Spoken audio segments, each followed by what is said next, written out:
Este áudio traz a leitura do artigo Trazendo as Coisas de Volta à Vida, Emaranhados Criativos no Mundo de Materiais, escrito por Tim Ingold e publicado em 2012 pela revista Horizontes Antropológicos. Em seus cadernos, o pintor Paul Klee defendia e demonstrava através de exemplos que os processos de gênese e crescimento que produzem as formas que encontramos no mundo em que habitamos são mais importantes que as próprias formas. Abre aspas. A forma é o fim, a morte. Fecha aspas. Escreveu ele. Abre aspas. O dar forma é movimento, ação. O dar forma é vida. Fecha aspas. Klee. Essa ideia está no cerne de seu célebre, abre aspas, Credo Criativo, fecha aspas, de 1920. Abre aspas. A arte não reproduz o visível, ela torna visível, fecha aspas, Klee. Em outras palavras, ela não busca replicar formas acabadas e já estabelecidas, seja enquanto imagens na mente ou objetos no mundo. Ela busca se unir às forças que trazem à tona a forma. Assim como a planta cresce a partir de sua semente, a linha cresce a partir de um ponto que foi posto em movimento. Partindo de Klee, os filósofos Gilles Deleuze e Félix Guattari argumentam que, em um mundo onde há vida, a relação essencial se dá não entre matéria e forma, substância e atributos, mas entre materiais e forças. Trata-se do modo como materiais de todos os tipos, com propriedades variadas e variáveis, são avivados pelas forças do cosmo, misturadas e fundidas umas às outras na geração de coisas. Na sua retórica, eles tentam superar a persistente influência de um modo de pensar as coisas e como elas são feitas e usadas, que tem prevalecido no mundo ocidental durante os últimos 2 milênios ou mais, ao menos desde Aristóteles. Para criar algo, refletiu Aristóteles, deve-se juntar forma, morf, e matéria, il. Na história subsequente do pensamento ocidental, esse modelo ilemórfico da criação arraigou-se ainda mais, mas também se desequilibrou. A forma passou a ser vista como imposta por um agente com um determinado fim ou objetivo em mente sobre uma matéria passiva e inerte. Quero argumentar aqui que os debates contemporâneos em campos os mais diversos da antropologia e arqueologia, a história da arte e estudos da cultura material continuam a reproduzir os pressupostos que subjazem ao modelo ilemórfico, ainda que tentem restaurar o equilíbrio entre seus termos. Meu objetivo final, por outro lado, é derrubar o próprio modelo e substituí-lo por uma ontologia que dê primazia aos processos de formação ao invés do produto final, e aos fluxos e transformações dos materiais ao invés dos estados da matéria. Relembrando Klee, forma é morte, dar forma é vida. Em poucas palavras, meu objetivo é restaurar a vida no mundo que tem sido efetivamente morto, nas palavras de teóricos, para quem, nos termos de um de seus porta-vozes mais proeminentes, o caminho para a compreensão e para a empatia está, abre aspas, naquilo que as pessoas fazem com os objetos, fecha aspas, Miller. Meu argumento tem 5 elementos, cada um dos quais corresponde a uma palavra-chave do meu título. Primeiramente, quero insistir que o mundo em que habitamos é composto não por objetos, mas por coisas. Devo estabelecer, portanto, uma distinção bem clara entre coisas e objetos. Em segundo lugar, definirei o que entendo por vida enquanto capacidade geradora do campo englobante de relações, dentro do qual as formas surgem e são mantidas no lugar. Argumentarei que a atual ênfase da literatura na agência material é consequência de uma redução das coisas a objetos e da sua correspondente retirada, entre aspas, dos processos vitais. Com efeito, quanto mais os teóricos falam sobre a agência, menos eles parecem ter a dizer sobre a vida.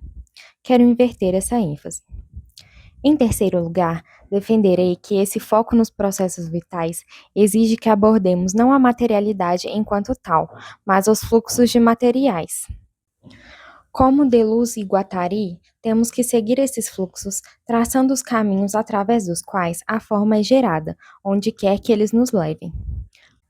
Quarto, devo determinar o sentido específico no qual o movimento por esses caminhos é criativo.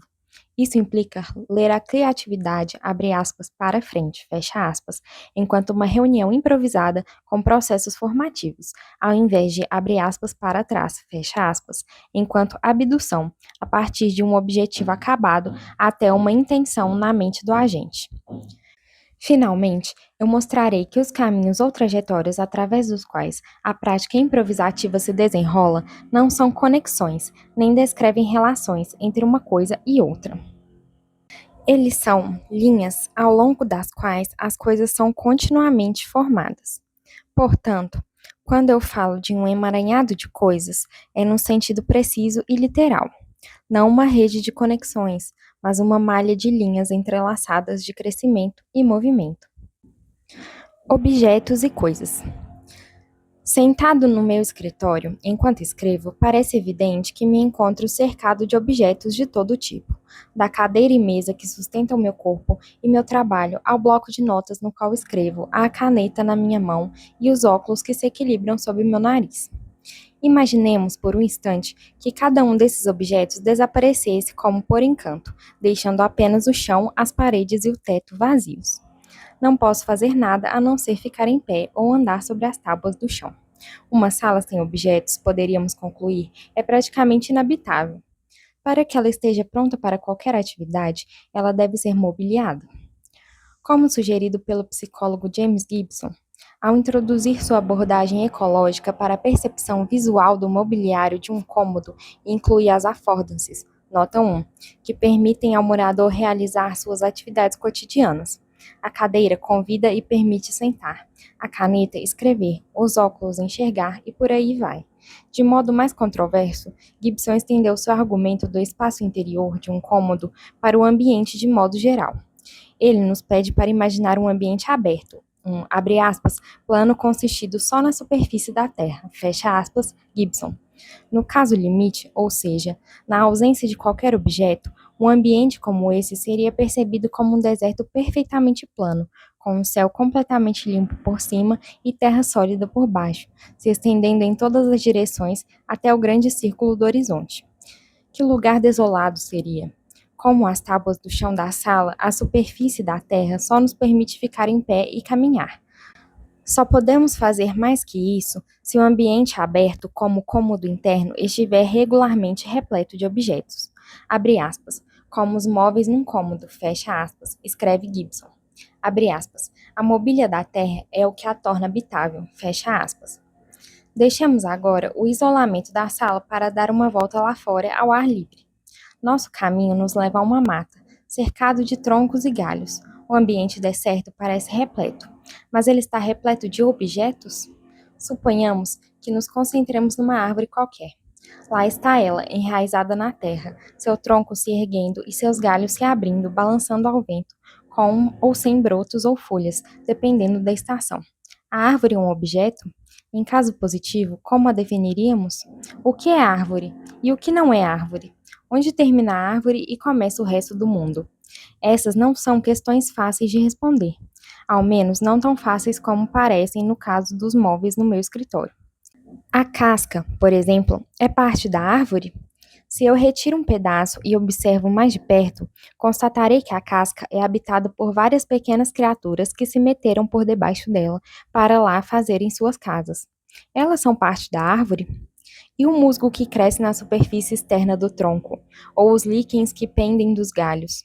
Além disso, se decidimos que os insetos que vivem na casca pertencem à árvore tanto quanto à própria casca, então não há razão para excluirmos seus outros moradores, inclusive o pássaro que lá constrói seu ninho, ou o esquilo para o qual ela oferece um labirinto de escadas e trampolins.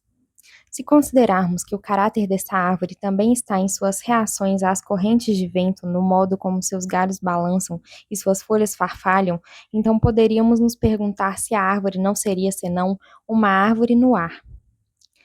Essas considerações me levaram a concluir que a árvore não é um objeto, mas um certo agregado de fios vitais. É isso que entendo por coisa. Aqui, sigo de modo frouxo o argumento clássico avançado pelo filósofo Martin Heidegger, em seu célebre ensaio, A Coisa. Heidegger buscou delinear justamente o que diferiria uma coisa de um objeto. O objeto coloca-se diante de nós como um fato consumado, oferecendo para nossa inspeção suas superfícies externas e congeladas.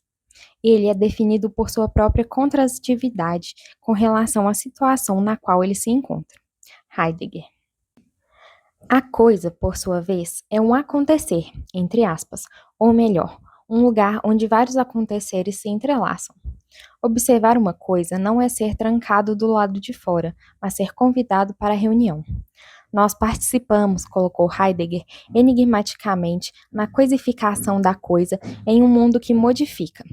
Há, de certo, um precedente dessa divisão da coisa como uma reunião no significado antigo da palavra, um lugar onde as pessoas se reúnem para resolver suas questões.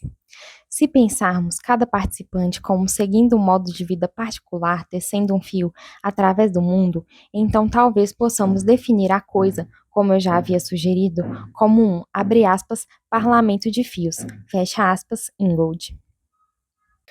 Assim concebida, a coisa tem o caráter não de uma entidade fechada para o exterior, que se situa no e contra o mundo, mas de um nó cujos fios constituintes, longe de estarem nele contidos, deixam rastros e são capturados por outros fios, noutros nós. Numa palavra, as coisas vazam, sempre transbordando das superfícies que se formam temporariamente em torno delas. Voltarei a esse ponto quando falar da importância de seguir os fluxos de materiais. Por ora, permita-me retornar ao nosso passeio ao ar livre. Nós observávamos uma árvore. O que mais poderia chamar nossa atenção? Tropeço numa pedra no meio do caminho. Com certeza, você talvez diria, a pedra é um objeto. Mas ela só o é se nós a extrairmos do processo de erosão e depositação que a levou até aquele lugar e lhe conferiu seu presente tamanho e forma. Uma pedra que rola, diz o provérbio, não junta musgo. Mas no próprio processo de juntar musgo, a pedra, em repouso, torna-se uma coisa. Por outro lado, a pedra que rola, como um seixo na correnteza de um rio, torna-se uma coisa no ato mesmo de rolar. Assim como a árvore que responde através de seus movimentos às correntes do vento é uma árvore no ar, a pedra que rola levada pela corrente do rio é uma pedra na água. Suponhamos agora que lancemos nosso olhar para cima. É um dia bonito, mas há algumas nuvens no céu. As nuvens são objetos? Curiosamente, Gibson pensa que sim. Para ele, elas parecem estar dependuradas no céu, enquanto outras entidades, como árvores e pedras, repousam sobre a terra. O ambiente como um todo, nas palavras de Gibson, abre aspas, consiste na terra e no céu, com objetos na terra e no céu, fecha aspas. O pintor René Magritte fez uma paródia engenhosa dessa concepção de céu mobiliado ao representar a nuvem como um objeto voador flutuando através da porta aberta de um cômodo vazio. É claro que a nuvem não é realmente um objeto, mas uma intumescência de vapores que se incha à medida que é carregada por correntes de ar. Observar as nuvens, eu diria, abre aspas, não é ver a mobília do céu, mas vislumbrar o céu em formação. Nunca o mesmo entre um momento e outro. Fecha aspas, Ingold. Novamente, nuvens não são objetos, e sim coisas. O que vale para coisas como árvores, pedras e nuvens, que normalmente crescem e se transformam com pouca ou nenhuma intervenção humana, também se aplica a estruturas mais ostensivamente artificiais. Consideremos um prédio. Não a estrutura fixa e final do projeto do arquiteto, mas o prédio real, repousando sobre suas fundações dentro da terra, fustigado pelo clima e suscetível de receber visitas de pássaros, roedores e fungos. O notável arquiteto português Álvaro Siza admitiu que nunca foi capaz de produzir uma casa real, ou seja, abre aspas, uma máquina complicada na qual todo dia algo estraga, fecha aspas. A casa real nunca fica pronta. Ela exige de seus moradores um esforço contínuo de reforço, face ao vai-vem de seus habitantes humanos e não humanos, para não falar do clima. A água das chuvas pinga através do telhado, onde o vento carregou uma telha, alimentando o crescimento de fungos, que ameaçam decompor a madeira. As canaletas estão cheias de folhas apodrecidas, e, como se não bastasse, lamenta Cisa, abre aspas, legiões de formigas invadem o batente das portas, e há sempre cadáveres de pássaros, ratos e gatos, fecha aspas. Não muito diferente da árvore. A casa real é uma reunião de vidas, e habitá-la é se juntar à reunião, ou, nos termos de Heidegger, participar com a coisa na sua coisificação. Como explica Johann Palasma, Nossas experiências arquitetônicas mais fundamentais são verbais e não nominais. Elas consistem não em encontros com objetos, a fachada, a padieira da porta, a janela e a lareira, mas em atos de se aproximar e entrar, olhar para dentro ou para fora, absorver o calor da lareira. Palasma. Enquanto moradores, nós experimentamos a casa não como objeto, mas como coisa. Vida e agência. O que nós aprendemos ao escancarar as janelas do escritório, sair de casa e dar um passeio lá fora? Encontramos um ambiente entulhado de objetos, como no meu escritório, cheio de móveis, livros e utensílios? Longe disso, parece não haver objeto algum. De certo há inchaços, crescimentos, afloramentos, filamentos, rupturas e cavidades, mas não objetos, embora nós possamos ocupar um mundo repleto de objetos. Para o ocupante, os conteúdos do mundo parecem já se encontrar trancados em suas formas finais, fechados em si mesmos. É como se eles tivessem nos dado as costas. Habitar o mundo, ao contrário, é se juntar ao processo de formação. E o mundo que se abre aos habitantes é fundamentalmente um ambiente sem objetos. Numa palavra, ASO. Lembremos que, para Gibson, um ambiente sem objetos seria um deserto nu e perfeitamente plano. Em seus termos, somente quando se acrescenta objetos, colocados sob o chão, pendurados no céu, um ambiente torna-se habitável. Como chegamos então a uma conclusão oposta, ou seja, que um ambiente repleto de objetos pode ser ocupado, mas não habitado? O que marca a diferença entre a visão de Gibson e a nossa? A resposta está nas nossas diferentes concepções sobre a significância das superfícies. Segundo Gibson, é através de suas superfícies externas que os objetos são revelados à percepção. Cada superfície, explica ele, é uma interface entre a substância mais ou menos sólida de um objeto e o meio volátil que o circunda. Se a substância é dissolvida ou evapora no meio, a superfície desaparece e, com ela, o objeto que ela envolvia.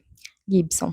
Assim, a própria qualidade de objeto de qualquer entidade está na separação e imiscibilidade entre substância e meio. Porém, remova-se qualquer objeto e ainda fica uma superfície. Para Gibson, a superfície mais fundamental de todas, o chão, que marca a interface entre a substância da Terra embaixo e o meio gasoso do céu em cima. A Terra deu as costas para o céu, então? Se fosse assim, como supôs corretamente Gibson, a vida não seria possível. O ambiente aberto não poderia ser habitado.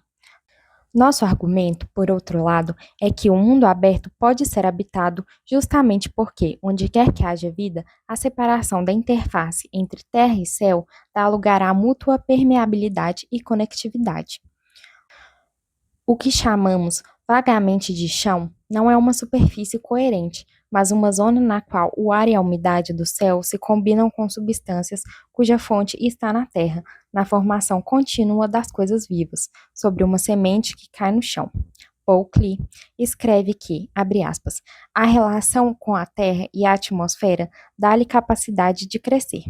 A semente cria raízes. Inicialmente, a linha se dirige para a terra, não para morar lá, mas para retirar a energia que precisa para alcançar o ar. Fecha aspas. Durante o crescimento, o ponto se torna uma linha, mas a linha, longe de seguir a superfície pré-preparada do chão, contribui para seu traçado mutante. Em suma, não pode haver vida num mundo onde o céu e a terra não se misturam. Para termos uma ideia do que significa habitar um mundo terra-céu, podemos voltar a Heidegger.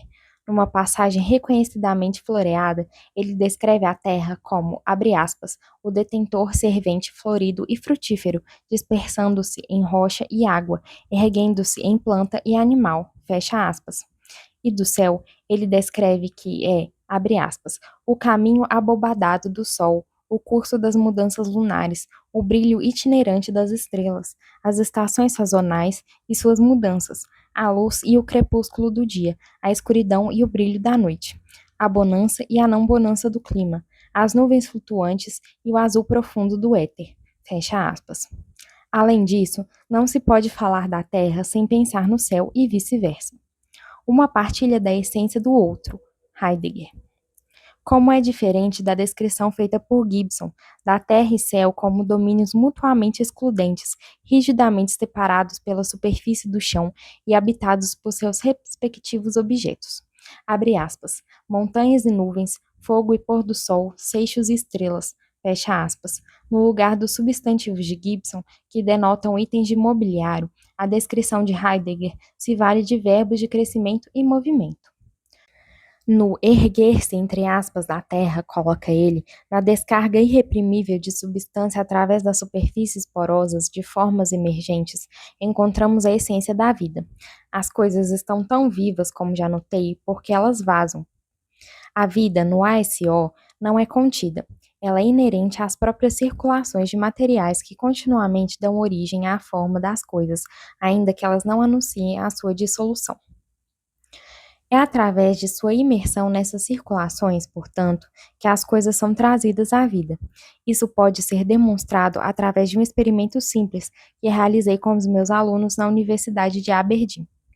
Utilizando um quadrado de papel, vareta de bambu, fita durex, cola e corda, é fácil fazer uma pipa. Fizemo-la num ambiente fechado, trabalhando sobre mesas. Para todos os propósitos, parecia que estávamos montando um objeto.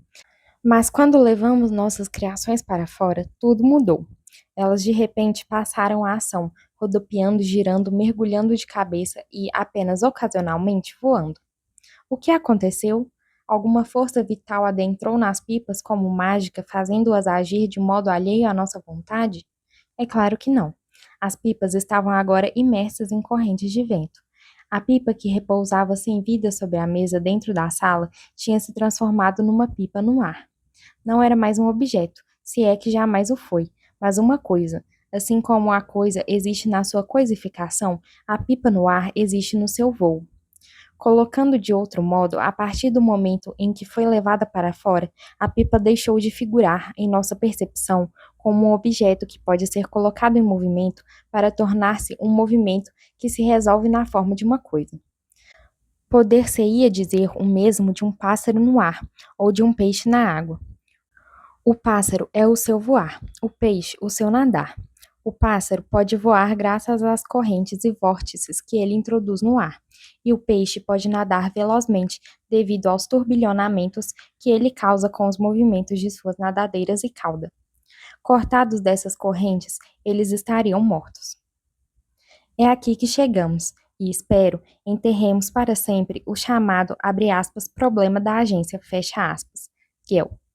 Muito já foi escrito sobre as relações entre pessoas e objetos com base na ideia de que a diferença entre eles é longe de ser absoluta. Se as pessoas podem agir sobre os objetos que as circundam, então argumenta-se, os objetos, abre aspas, agem de volta, fecha aspas, e fazem com que elas façam ou permitem que elas alcancem aquilo que elas de outro modo não conseguiriam. Ver, por exemplo, Gosden, Renari, Hallbrad, Wasten, Knappett, Latour, Malfory, Knappett, Miller, Tilly. Não obstante, no primeiro movimento teórico que toma as coisas para enforcá-las em sua qualidade de objeto, objectness, elas são retiradas dos fluxos que as trazem à vida. Vimos isso com a pipa. Pensar a pipa como um objeto é omitir o vento. Esquecer que ela é, antes de tudo, uma pipa no ar.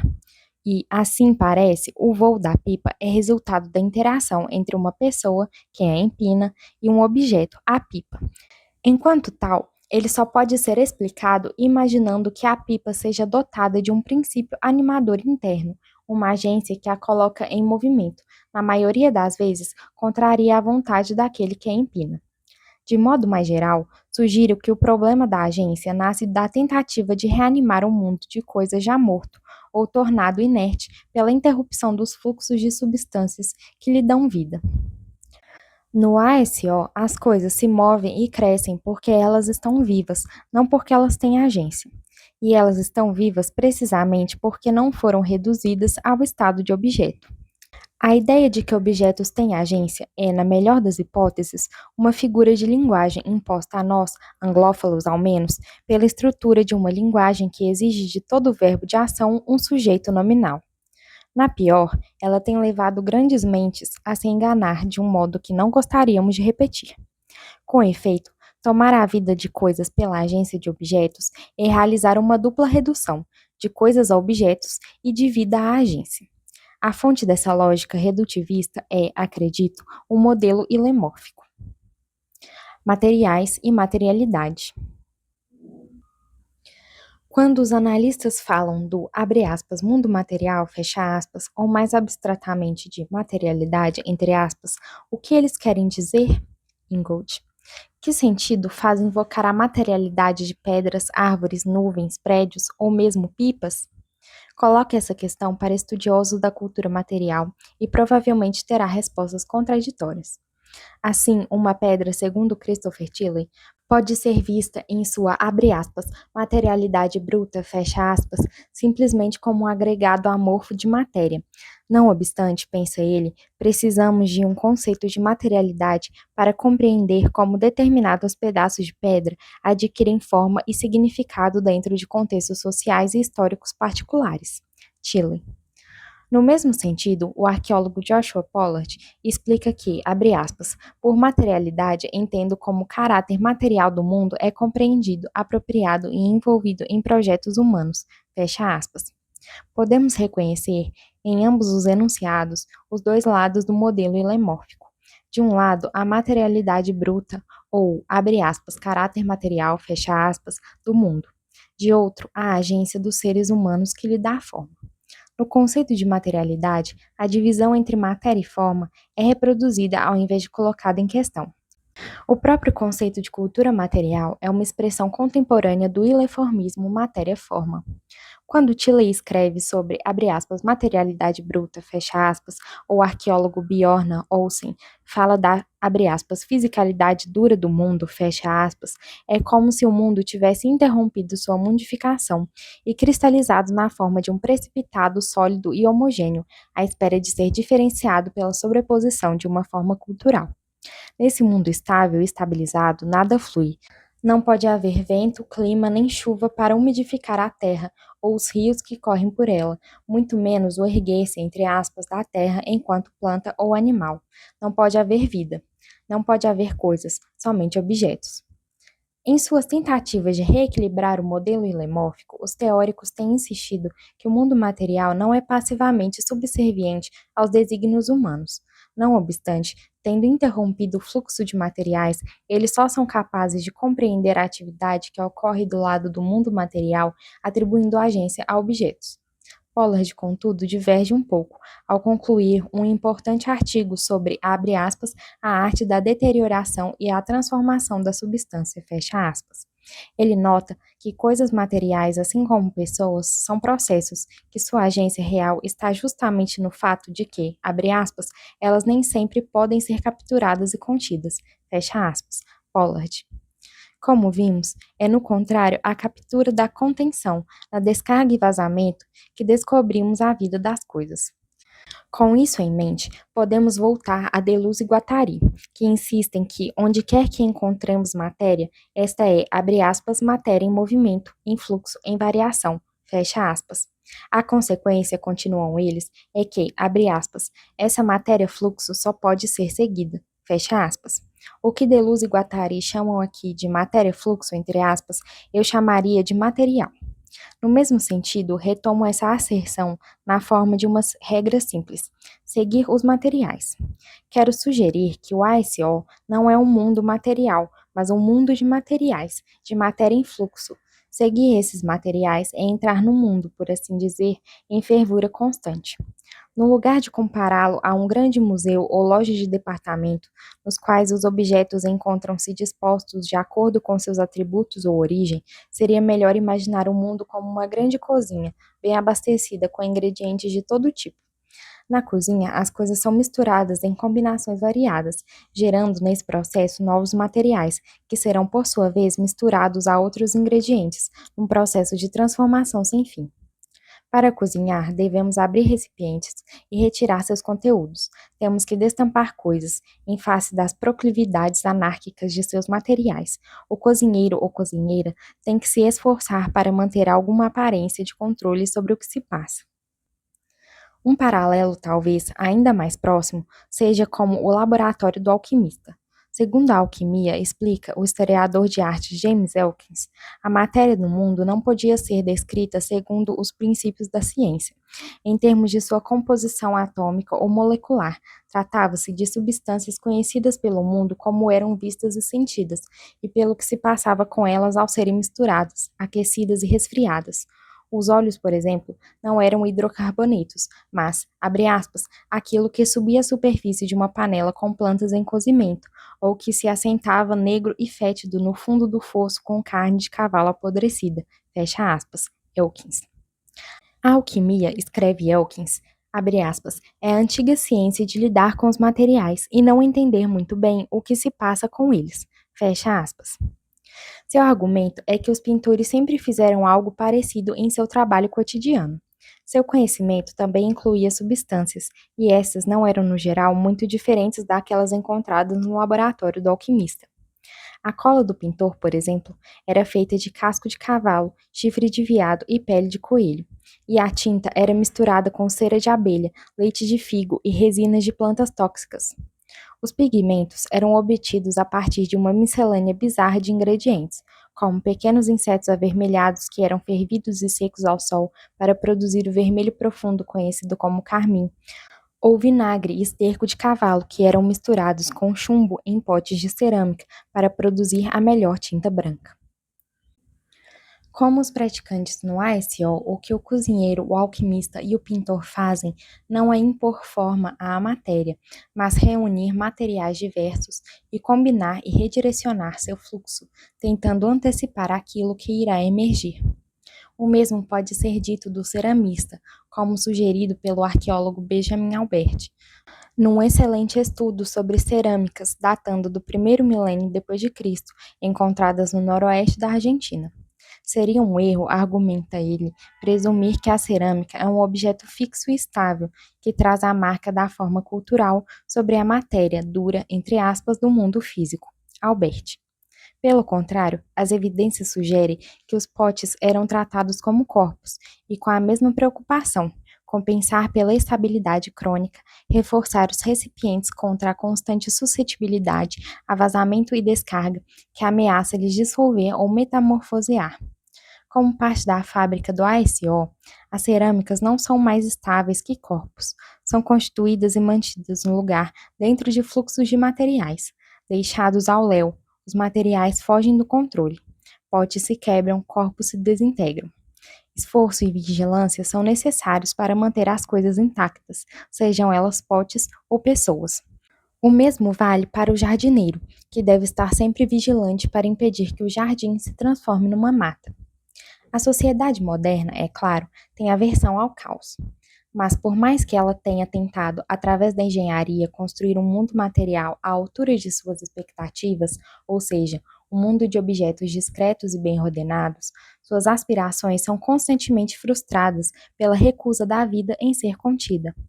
Podemos pensar que objetos têm superfícies externas, mas onde quer que haja superfícies, a vida depende da troca contínua de materiais através delas. Se, ao transformar a Terra em superfície ou encarcerar corpos, nós bloqueamos essas trocas, nada poderá viver. Na prática, esses bloqueios só podem ser parciais e provisórios. A superfície dura da Terra, por exemplo, talvez seja a característica mais saliente do que chamamos convencionalmente de, abre aspas, ambiente construído, fecha aspas. Numa estrada asfaltada ou fundação de concreto, nada pode descer, a menos que haja um abastecimento a partir de fontes remotas. Mas mesmo o mais resistente dos materiais não pode resistir para sempre aos efeitos da erosão e desgaste. A superfície asfaltada, atacada por raízes por baixo e pela ação do vento e chuvas e geadas por cima, eventualmente racha e se espedaça, permitindo às plantas crescerem através dela para se misturarem e se ligarem novamente à luz, ao ar e à umidade da atmosfera. Onde quer que olhemos, os materiais ativos da vida estão vencendo a mão morta da materialidade que tenta tolhê-los. Improvisação e abdução. Ao trazer as coisas à vida, eu quis celebrar a criatividade daquilo que Klee chamou de abre aspas, dar forma, fecha aspas. É importante, contudo, ser mais preciso a respeito do que entendo por criatividade. Especificamente, tenho interesse em reverter uma tendência evidente em grande parte da literatura sobre arte e cultura material de ler a criatividade, abre aspas, de trás para frente, fecha aspas. Começando pelo resultado na forma de um objeto novo e traçando-a através de uma sequência de condições prévias a uma ideia sem precedentes na mente de um agente. Essa leitura de trás para frente equivale ao que o antropólogo Alfred Gell chamou de abdução da agência.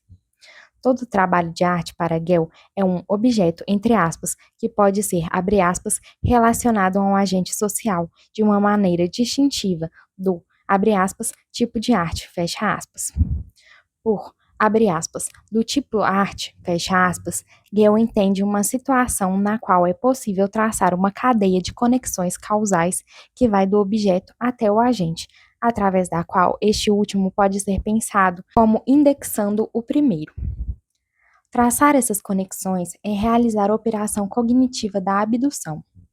Diante da minha crítica anterior à dupla redução de coisas a objetos e de vida à agência, deve estar claro que acredito que essa visão seja equivocada. Um trabalho de arte, insisto, não é um objeto, mas uma coisa. E, como argumentou Klee, o papel do artista não é reproduzir uma ideia preconcebida, nova ou não, mas juntar-se-á e seguir as forças e fluxos dos materiais que dão forma ao trabalho. Seguir, entre aspas, como colocam Deleuze e Guattari, abre aspas, não é o mesmo que reproduzir, fecha aspas. Enquanto reproduzir envolve um processo de interação, seguir envolve itineração. O ou a artista, assim como o artesão, é um itinerante e seu trabalho comunga com a trajetória de sua vida. Além disso, a criatividade do seu trabalho está no movimento para frente que traz à tona as coisas. Ler as coisas, abre aspas, para frente, fecha aspas, implica um enfoque não na abdução, mas na improvisação. Ingold Hallam. Improvisar é seguir os modos do mundo à medida que eles se desenrolam, e não conectar em retrospecto uma série de pontos já percorridos. É como escrevem Deleuze e Guattari, abre aspas, juntar-se ao mundo é misturar-se a ele. Nos aventuramos para fora de casa através da linha de uma melodia, fecha aspas. A vida para Deleuze e Guattari se desenrola ao longo dessas linhas-fios. Eles a chamam de, abre aspas, linha de fuga, fecha aspas, e por vezes, abre aspas, linhas de devir, fecha aspas. O mais importante, contudo, é que essas linhas não conectam, abre aspas, uma linha de devir, fecha aspas, escrevem eles, abre aspas, não é definida pelos pontos que ela conecta nem pelos pontos que a compõem. Pelo contrário, ela passa entre pontos, insurge no meio deles. Um devir não é nem um, nem dois, nem a relação entre os dois. É o entre, a linha de fuga, que corre perpendicular a ambos. Fecha aspas. Deleuze, Guattari.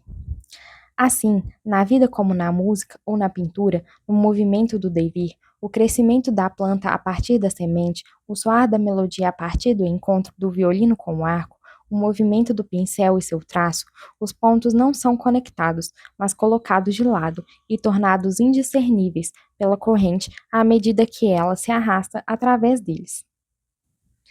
A vida está sempre em aberto. Seu impulso não é alcançar um fim, mas continuar seguindo em frente.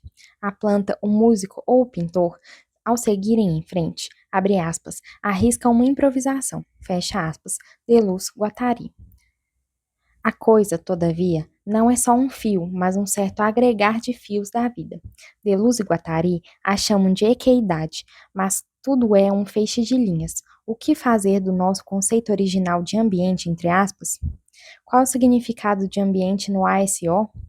Literalmente, um ambiente é aquilo que cerca alguma coisa, mas não se pode cercar nada sem envolvê-lo, convertendo os fios ao longo dos quais a vida é vivida em limite dentro dos quais ela é contida.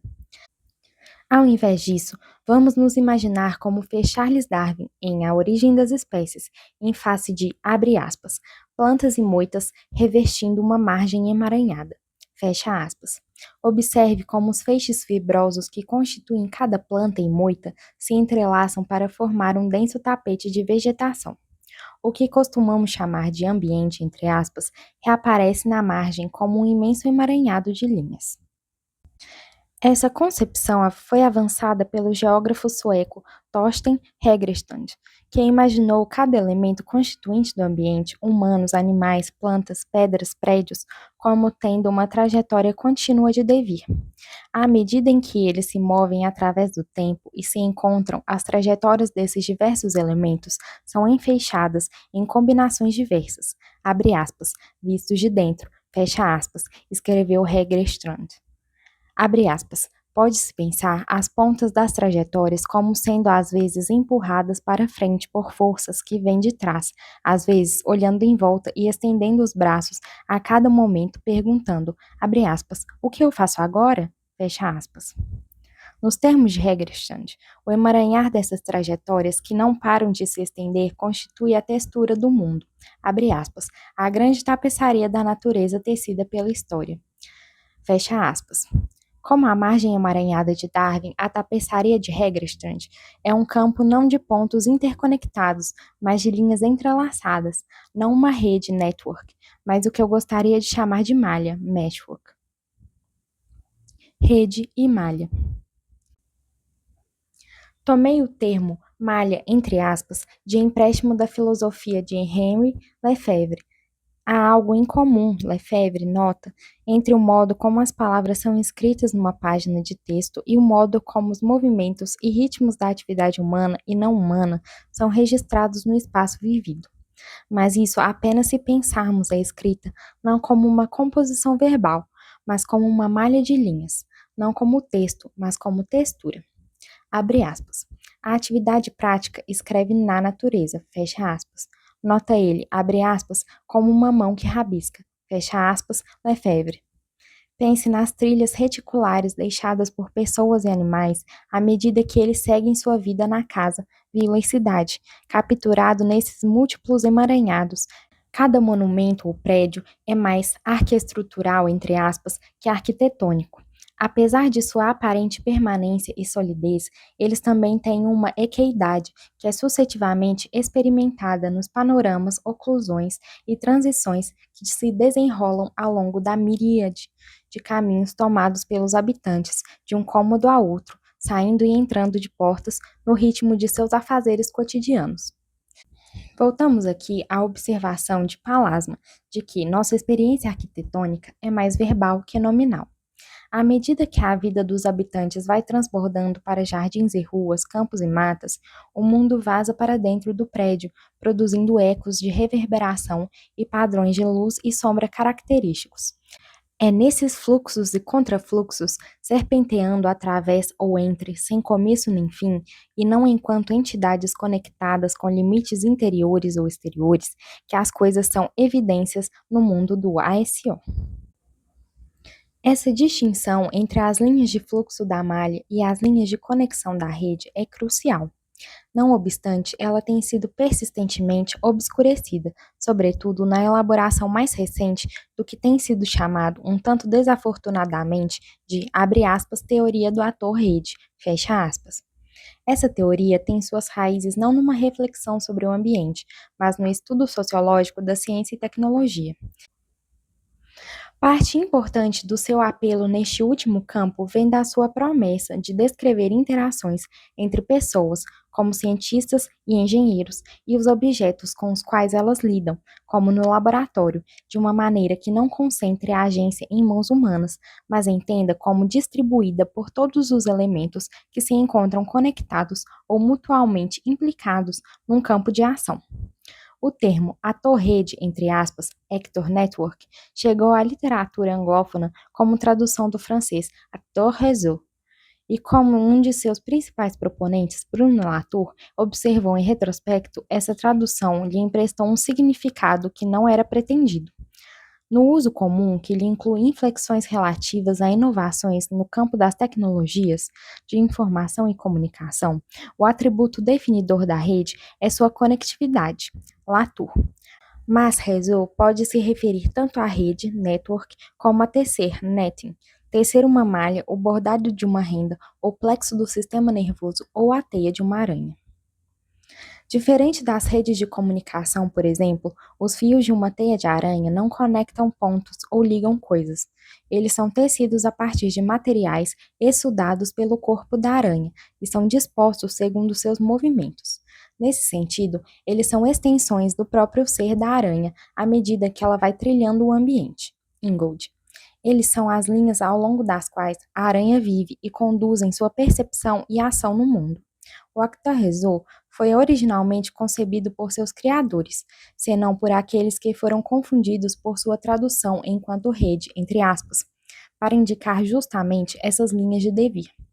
Sua inspiração veio em larga medida da filosofia de Deleuze e Guattari, e esses autores são explícitos ao afirmar que, embora o valor da teia para a aranha esteja no fato de ela capturar moscas, o fio da teia não liga a aranha à mosca, assim como a, abre aspas, linha de fuga, fecha aspas, da mosca, tampouco a liga à aranha.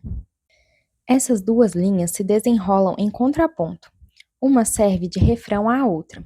Esperando no centro de sua teia, a aranha registra que uma mosca aterrissou em algum lugar nas margens externas, quando ela envia vibrações através dos fios que são captadas por suas pernas finas e supersensíveis.